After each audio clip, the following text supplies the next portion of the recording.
Hey guys, Sean here. Welcome to the F1 Word and to the debrief for the 2019 Singapore Grand Prix. Well, at the start of last week's preview, I did say that last year's race was pretty alright. And you know, I'd probably have to say the same about this year's race. It wasn't amazing or anything like that. It's not one of those that's going to go down as one of the greats. But it was a good race and it was one that I enjoyed. So I guess in the end, that's all that matters. But before I talk too much about all of that, let's start by having a look at the final race result. Sebastian Vettel took his first victory in what feels like forever with Charles Leclerc in second place. Ferrari quick in Singapore. Who saw that coming? Max Verstappen rounded off the podium for Red Bull in third, and then come the two Mercedes of Hamilton and Bottas just ahead of Alexander Albon in sixth. Lando Norris, he was best of the rest in seventh ahead of Pierre Gasly, Nico Hülkenberg and Antonio Giovinazzi took that final point for Alfa. Romain Grosjean, he was 11th for Haas with Carlos Sainz 12th, Lance Stroll 13th and Daniel Ricciardo 14th. And then rounding off the result were Daniel Kvyat in 15th, Robert Kubica 16th and Kevin Magnussen 17th, with your retirements list being Kimi Raikkonen, Sergio Perez and George Russell. Let's have a quick look at how all of that affects the championship standings, starting with the drivers then. Lewis Hamilton obviously stays top now, 65 points clear of teammate Valtteri Bottas. And it is Charles Leclerc who moves into third place on 200 points, and that is matched by Max Verstappen in fourth, who also has 200 points. That is turning into a tasty little battle. And to be fair, Sebastian Vettel is only 6 further back on 194. Pierre Gasly is still 6th in the Drivers' Championship on 69 points. Carlos Sainz is 7th on 58, with Alex Albon moving up to 8th on 42. And then it's Daniel Ricciardo on 34, and rounding out the top 10 is Daniel Kvyat, just one further back on 33. In the Constructors' Championship, Mercedes are on 527 points, Ferrari second on 394, with Red Bull third on 289. That gap has opened up very quickly, hasn't it? I wonder if Ferrari's recent run of form has now put pay to Red Bull's hopes of second. We'll see, still a long way to go. McLaren are still best of the rest in fourth on 89 points, then it's Renault on 67 and Scuderia Toro Rosso on 55. I have no idea why I put the Scuderia in there, but why not? Racing Point are 7th on 46, Alfa have got 35 points in 8th, and then come Haas on 26 and Williams still have that 1 point in 10th.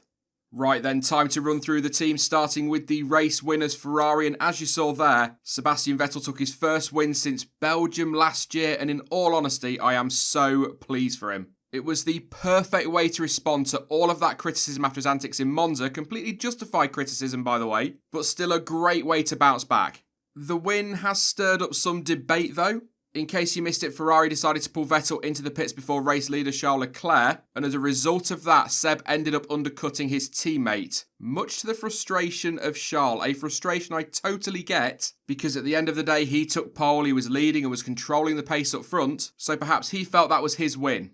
However, from a team perspective, it was absolutely the right move from Ferrari. They were under threat of the undercut on Vettel from both Max Verstappen and Valtteri Bottas, and you know, maybe Alex Albon as well. They had to blink first on that one, otherwise a potential 1-3 or potential 1-2 could end up as a 1-5 or maybe even worse. Certainly if they pitted Leclerc first and left Vettel out too long and Albon did pit and make the undercut work. As it turned out, that strategy call turned that 1-3 into a 1-2, and ultimately, given that neither driver is going to win the title and their battle is with Red Bull for second, that is all that matters, the result, not which driver wins. I am not going to criticise Ferrari on this at all. I honestly do think they made the right call to get the maximum result they could. Mattia Binotto did offer an explanation post-race saying it was the proper window for Seb and that it was the best opportunity to try and overtake Hamilton. As I've already said, from a team point of view, it was the right thing to do. From a Leclerc perspective though, yeah, they could have swapped the drivers over, and according to some of the stuff I was reading this morning, they did consider it. And I'll be honest, if Charles Leclerc had been close to Lewis Hamilton in the championship, basically in with a realistic shot of winning it, I think they absolutely would have swapped them over on track, but he's not, and they didn't need to. One big frustration from me on the front three teams, and to be fair, on most of the field, the early race pace was pathetic. In fact, Lando Norris said that he was running 3 or 4 seconds a lap slower than normal. So if he was driving that slow, how slowly were the leaders going? Because on lap 20, Norris was still within 11 or 12 seconds of the lead. I'm not knocking McLaren, but you wouldn't generally expect them to be that close to the leaders a third of the way into a Grand Prix. Not to mention the fact we also had Giovinazzi leading at one point as well. I mean, great scenes, but frankly, BS from the leaders. Yeah, I know it's a long race, they want to take the tyres as far as possible, save fuel and blah, blah, blah. But it was just, well, yeah, pathetic. That is the word I'm going to use. Alright, it's part of F1, but it doesn't mean that I or we have to like it. I want to see them flat out for the full race, not for half of it. Look at Hungary. Hamilton and Verstappen were relentless with their pace. That was a brilliant fight. That's what we want to see. And yet again, I know teams and drivers have got to adapt to different circuits, but I just hate this whole driving slowly because, the tyres might degrade, whatever. And hey, maybe if Leclerc had picked up his pace sooner, Seb wouldn't have been able to undercut him. Of course, that's total speculation, but a point I just wanted to get off my chest. And I'm going to move on before this turns into a full-on rant. I must say though, what a great weekend for Ferrari. I said it so much during the weekend streams, but I did not expect them to do well at Singapore. I don't think many did. I didn't even expect them to get close to a podium, but pole and a 1-2. I would never have believed anyone if they told me that on Thursday. It's great as well to see that the updates have worked, so well done to Ferrari on that. But I tell you what, we've got a very tasty final 6 races in store now. Next up, it's Red Bull, and to be totally open about this, I don't really know what to say. Obviously, Max Verstappen pitted at the same time as Vettel and also managed to pull the undercut on Lewis Hamilton to bag that final podium spot, so a good move on strategy from Red Bull. Actually, as I'll go over when I get to Mercedes, Albon could have also undercut Hamilton. So yeah, strategy was on point from the team. But where was that pace? All the talk prior to the weekend was about Mercedes versus Red Bull and how the track should be suiting them down to the ground. However, they never really looked on the pace at all. Well, aside from topping one practice session. Verstappen did say post-race that third place was not good enough as they went to Singapore aiming for the win, but he was still happy to make it to the podium though, adding, and I will quote him, "A good amount of points, lots of things to analyse and work on. I am happy to be in the top 3. To be fair, I think both of them drove well considering the pace wasn't really there, and although more was expected, a podium and a 6th place finish isn't all that bad. Alex Albon was pretty decent as well, and again, could have been better off had Merck not backed him up with Bottas. Ultimately, as we discussed on Saturday, he just needs to be bagging those 6th places and picking up the pieces when others make mistakes, and frankly, considering it was his first ever outing in Singapore, I was pretty impressed with Albon all weekend. I mean, yeah, I was disappointed with their lack of speed and there's not really a lot to say about them during the race, but then again, with all that tyre management going on, nobody, certainly in the top 6 anyway, seemed to have any pace at all. Let's not get back onto that one, Sean, calm down. Realistically, the next best chance for them to challenge for a win is probably Mexico, but then again, we came into the Singapore Grand Prix thinking we knew what was going to happen on paper, and it went a completely different way, so who even knows anymore? But do you know what? The more unpredictable, the better. At Mercedes, I think there's a lot of frustration there, especially from the drivers when it came to the race strategy. What were they thinking?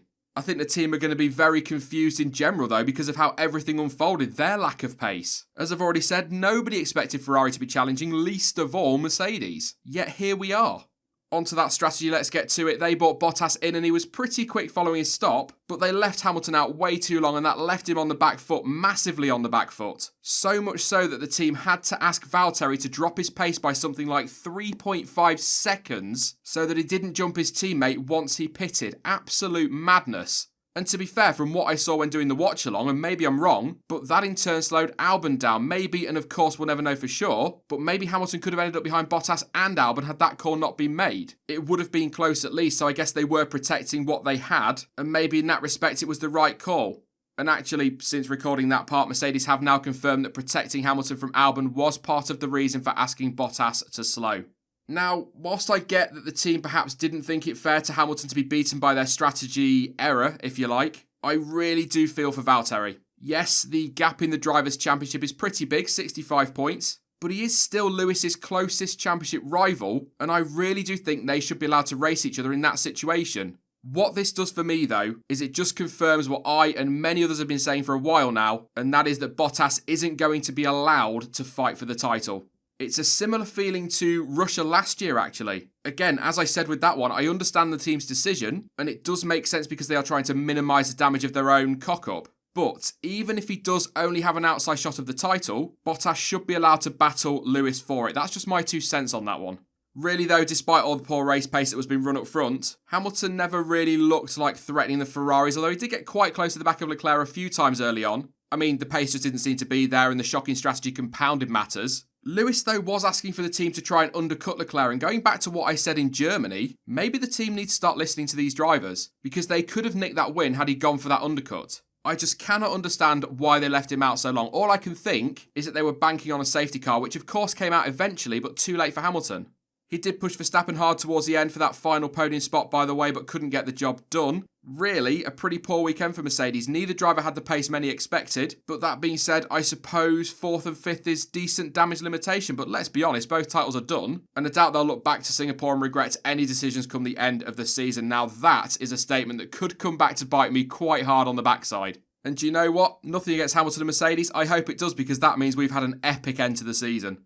Something just to finish things off on the top 3 teams. I was reading some stuff from Tammy over on Twitter, who translated parts of an article from AMUS, claiming Mercedes and Red Bull didn't have the ideal setup, leading to them struggling with the bumps and the curbs around Marina Bay, and that Red Bull also had the wrong levels of downforce. Obviously, that is only really speculation, and AMUS aren't always the most reliable source, but I thought it was worth mentioning before moving on.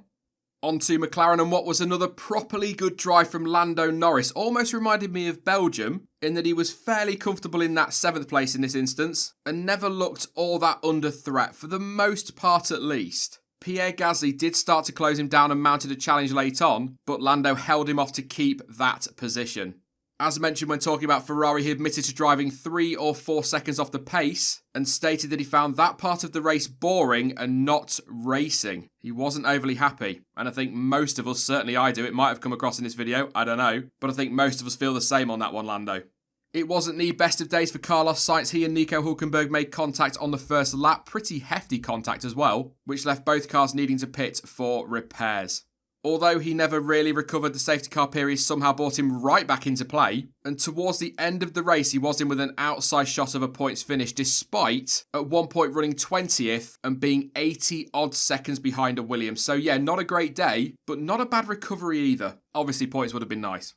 What a brilliant drive from Pierre Gasly. It felt like I was watching 2018 Pierre again. So much better from him yesterday. He started on the hards and ran long, 32 laps actually, and despite the safety car timings not initially working in his favour, he still managed to recover with some good, aggressive overtaking to finish 8th, and as I've kind of touched on, was so close to pipping Norris to 7th. It should also be mentioned that through the pit stop phase, he was running as high as 2nd, so that's something. Genuinely, I was really impressed with him in Singapore, and I hope this is the start of his turnaround.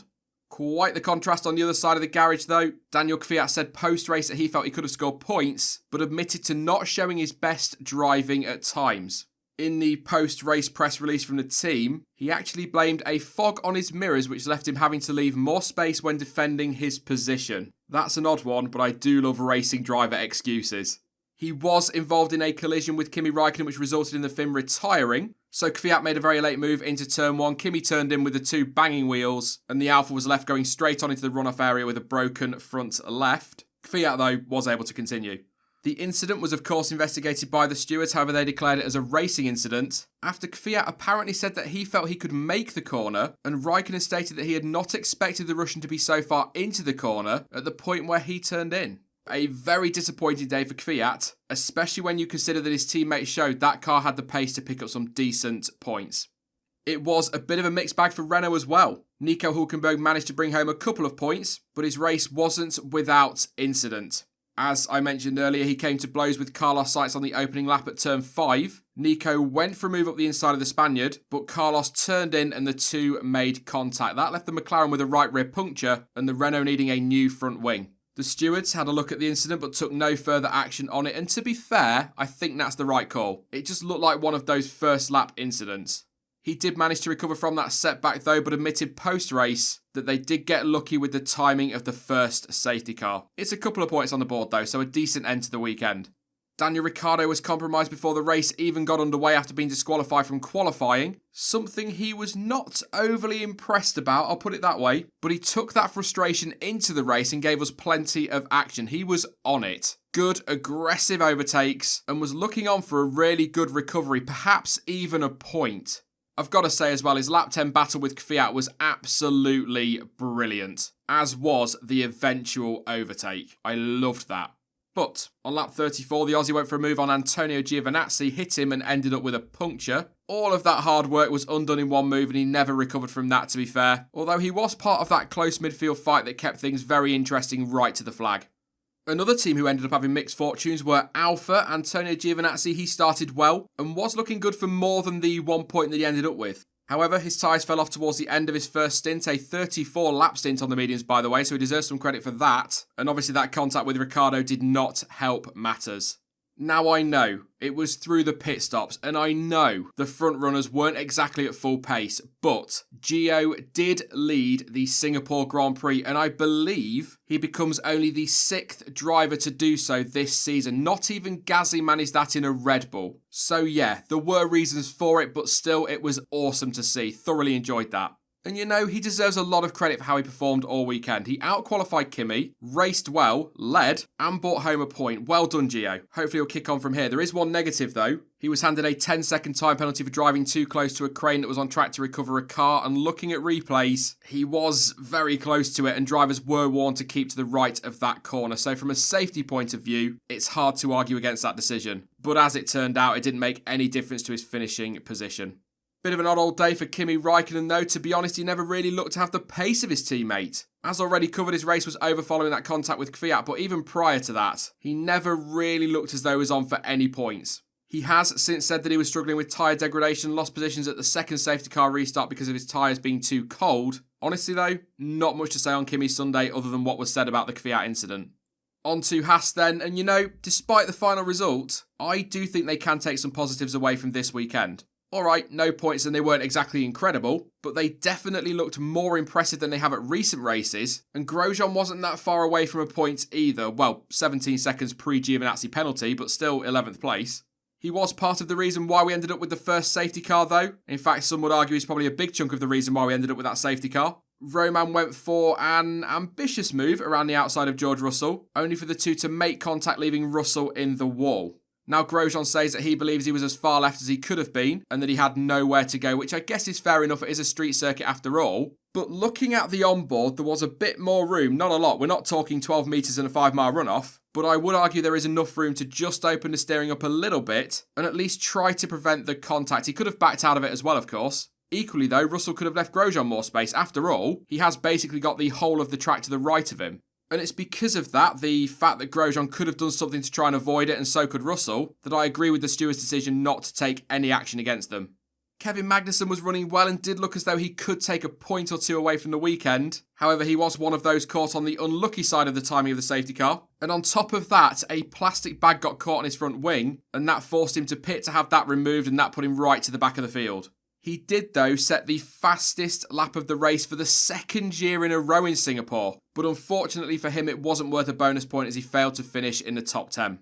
It wasn't the best of Sundays for Racing Point. Lance Stroll once again made a very good start, something he seems to do at most weekends at the moment. However, all of that hard work was undone at the safety car restart as he made a mistake, hit the wall and ended up with a puncture. And he and his teammate were another two drivers wrapped up in that midfield squabble and were involved in some good overtaking as well. That puncture though did put pay to Stroll's hopes of picking up any points, and his teammate ended up retiring as well with an oil leak, and Checo believes that as he had managed to stay patient early on and kept himself out of trouble, he could well have picked up some points. There was a bit of positivity around Racing Point going into the weekend with some new updates on the car, but it all ended on a bit of a disappointing note for them. And last up, it's Williams. Now, prior to the weekend, they were the only team to have a 100% finishing record in 2019. However, thanks to that incident with Grosjean, the run has come to an end. Well, for George Russell anyway. Robert Kubica has still finished every race so far this season. And do you know, from what we saw of him, he was pretty solid. He was involved in a number of scraps and did some seriously good aggressive defensive driving to fend off some much quicker cars. I have to be honest, Singapore was a race I worried about for Robert. I said before the season even got going that I thought he might struggle with how physically demanding that race can be. Yet he proved me totally wrong, and I was so pleased to see him perform as well as he did. Alright, he was still second to last, but it's about the bigger picture. Really good weekend from Kubica. Not much more to say on Russell. He said post-race that he had a rubbish start. Of course, getting squeezed by Kubica and Ricciardo at turn 1 didn't help. On that quickly, there's not much in that one for me. Again, like the Hülkenberg Sainz one, just one of those first lap incidents. That, though, compromised his race right from the off, and I've already covered how his race ended, so I will leave that one there. All in all, though, as I said at the very start of this video, it won't go down as a classic, but it was a good race which the midfield certainly kept interesting for the most part. Without them, I might feel differently. It was one of those races where if you tune into F1 for the battle at the front, you'll probably have been left disappointed. But if you tend to focus on the whole field, you'll probably have absolutely loved that. And I'm one of those who did enjoy it. That is it then for the Singapore Grand Prix debrief. But as it's becoming the norm now, there is a poll behind the eye at the top right of the screen where you can rate the race. And don't forget that you can also let me know your thoughts on the weekend down in the comment section. Now, I will be back soon with more content as ever. Back-to-back race weekends are always awesome, and Russia is already just a few days away. But in the meantime, don't forget that you can of course follow me over on social media, and all of the links you need for that are in the description down below. But as ever, thank you for watching. I've been Sean, this has been the F1 Word, and until next time, goodbye.